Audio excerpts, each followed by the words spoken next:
This is Lewis up for Boxing Social in association with Empire Fight Store. Delighted to be joined with Spencer Fearon here on a Friday afternoon. How's things, mate? How are you? I'm all right. I think I mentioned before about and I have to say the great Tracy Samantha Davis. She got buried today, so I'm just coming back from the funeral, and I've got to do the school run as well. But apart from that, I'm all right, bro. Yeah, I mean, apart from that, I'm all right. Definitely, yeah. Well, obviously, all my condolences and thoughts Bro, with you. she had a fantastic send off. Uh, Tracy Davis, and you know, what I mean, her nephew gave an incredible speech. Everyone gave really good one, but her nephew Dexter, you know what I mean, from Moolah Cakes. Oh mate, Mhm. he just mate, Yeah. seriously. He did his auntie proud, mate. So yeah. Mhm.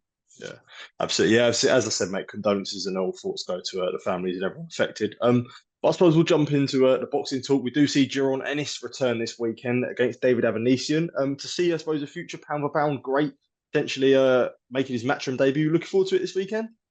You know, I know his dad Boozy very well. Let me just tell you this now, yeah. Gerard Ennis Boots is absolutely fantastic, right? And also, it's the right opponent just to show you just how fantastic he is, because Avanesyan is a very, very tough individual who comes to fight and he comes to have it. So fair play to David Avanesyan getting a second world title shot, even though he was a WBA regular champion. You remember that he beat Shane Yeah, Mosley. All right, yeah. but yeah, no, but you know, what I mean, getting his third crack, but for a proper title, his second crack at world championship, and he'll be the right guy to interview after this fight. No disrespect, I can't see him winning the fight, but I wish him all the best. I know his team very well, but I can't see him winning, and he would be the ideal person to kind of sum up what Boots has got with what Bud's got, and that's Terence Crawford, who is like most probably the pound for pound or number two pound for pound best fighter in the world at this present moment. Just before we do move on about other topics, and when it comes to someone like Boots, you know, when you're such a good fighter and you have that ability, does it feel like sometimes he may need a pound for pound greater, someone like Crawford to really show how good he is to put him on that world stage and that public audience, I guess. Yeah, yeah, obviously, but you know what I mean.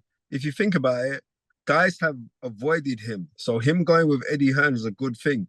Him being on the zone is a good thing because now he'll more than likely get the opponents, right? He'll more Yeah. than likely get the opponents, and I hope that he does get the opponents because the guy is actually a absolutely fantastic talent. Yeah, absolutely for sure. And just quickly move on because I know we're a little bit pressed for time. Yep. One thing I did want to ask you about Spencer, and it's sort of a developing situation, is the story obviously Ryan Garcia. Last week it came out of him sort of on a Twitter space being racist and saying sort of all types of crazy things. The WBC have expelled him. He's since apologized, said he's going to rehab. As the situation stands now, like how this is probably as bad as it got, and what could be the future for him after all this? Um, I don't know. When he's saying he's going to rehab, I don't know what kind of rehab you have for racism. Because if we're Yeah, doing a rehab for racism, more than half of the people on the face of the planet would have to go into rehabilitation. yeah, This is factual, right? My major thing is this: what he said was wrong, right? But I'm not gonna jump on him and say, "Oh, Ryan, this, oh, I'm gonna destroy Ryan," blah, right? And the reason why I'm gonna say this because I remember years ago, right, in the Euros when Sterling was getting racially abused badly, and I was saying that racism is actually a mental health condition. But unfortunately, people who speak about racism from people of being of color who speak about racism, then you're seeing like you got a chip on your shoulder.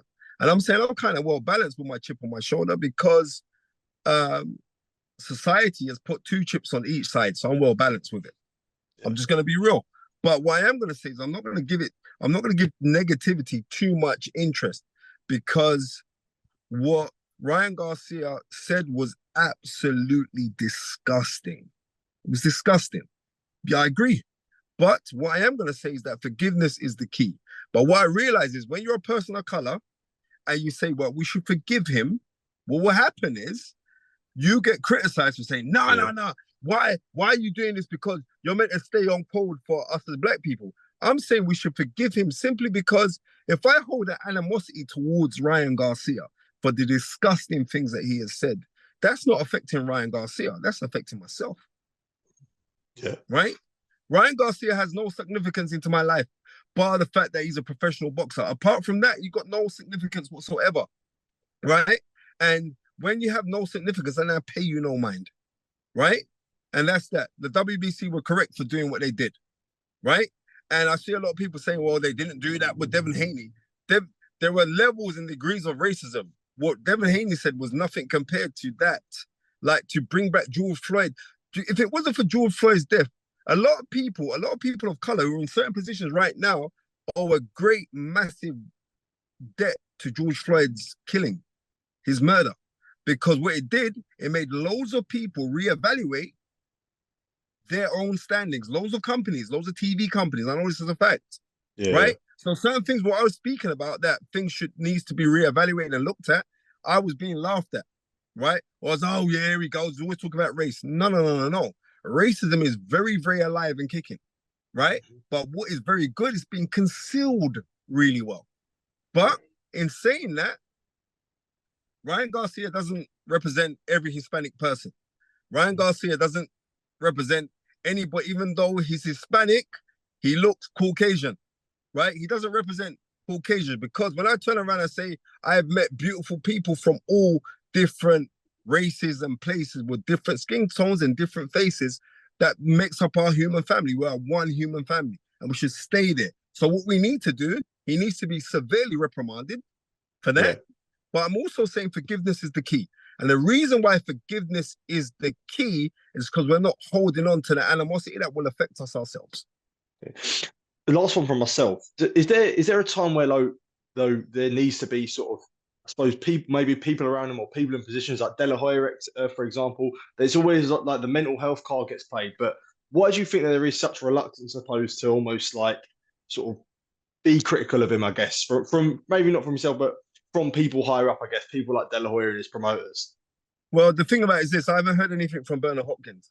I'm waiting for Bernard Hopkins' statement, right? Because he was quick to say Alhamdulillah when he beat, you know what I mean, which means praise be to God, right? Yeah.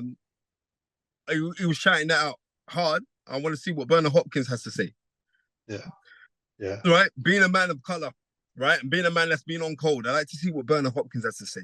Like I'm saying is this: racism is racism, right? No matter how small or how big it is, right? But when we're talking about racism, we have to deal with the crux of racism. Racism comes from the hierarchy of society and it stems down to lower class, right? Yeah. But when you've got a standing like where you have, you can scream mental health all you want, right? Yeah. And I agree with him. I do believe it's mental health, because I think that people who are racist have mental health issues, and that's that. Yeah. So But bottom line, I believe that the young man should be forgiven, and he should go into rehab. I'd like to know what kind of rehab he's on, so I could enroll a lot of people who I know. Yeah, absolutely. As always, Spencer, always good to speak with you. I'm glad you appreciate you taking time to speak to me. No problem, man. Busy day, you, mate. My friend. Appreciate it, mate. All right, take care, mate. God bless, bro. Top man. Thank you, mate. Cheers.